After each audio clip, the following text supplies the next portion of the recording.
Thomas the Tank Engine has worked his branch line for many years and knows it very well.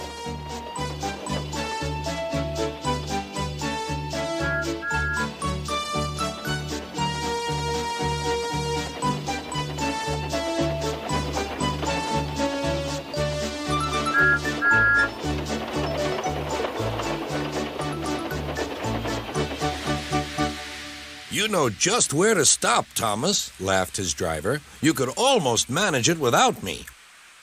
Thomas had become conceited. He didn't realize his driver was joking. Later, he boasted to the others. Driver says I don't need him now. Don't be so daft, snorted Percy. I'd never go without my driver, said Toby earnestly. I'd be frightened. Huh! Boasted Thomas. I'm not scared. You'd never dare. I would then. You'll see. The next morning, the firelighter came. Thomas drowsed comfortably as the warmth spread through his boiler. Percy and Toby were still asleep. Thomas suddenly remembered. Silly stick in the muds, he chuckled. I'll show them. Driver said I could manage without him. I'll just go out and then I'll stop and whoosh! That'll make them jump.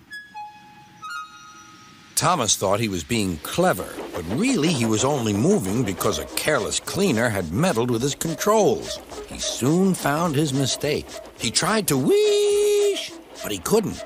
He tried to stop, but he couldn't. He just kept rolling along. He didn't dare look at what was coming next. There was the station master's house. The station master was about to have breakfast. Horrors, cried Thomas, and shut his eyes. The house rocked, broken glass tinkled, plaster was everywhere. Thomas had collected a bush on his travels. He peered into the room through its leaves. He couldn't speak. The station master was furious. His wife picked up her plate. You miserable engine, she scolded. Just look what you've done to our breakfast. Now I shall have to cook some more. She banged the door. More plaster fell. This time it fell on Thomas. Thomas felt depressed. Workmen propped up the house with strong poles and laid rails through the garden. Then, the Scottish twin engines Donald and Douglas arrived.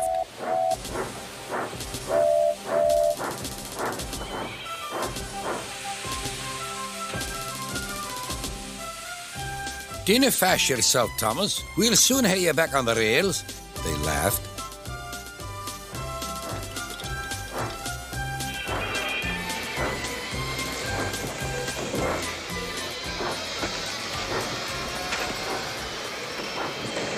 Donald and Douglas, puffing hard, managed to haul Thomas back to safety. Bits of fencing, the bush, and a broken window frame festooned his front, which was badly twisted. The twins laughed and left him. Thomas was in disgrace. There was worse to come. You're in a lot of trouble, Thomas. I know, sir. I'm sorry, sir. Thomas's voice was muffled behind his bush. You must go to the works and have your front mended. It will be a long job. Yes, sir.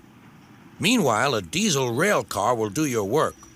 A diesel, sir? Thomas spluttered. Yes, Thomas. Diesels always stay in their sheds till they are wanted. Diesels never gallivant off to breakfast in station masters' houses.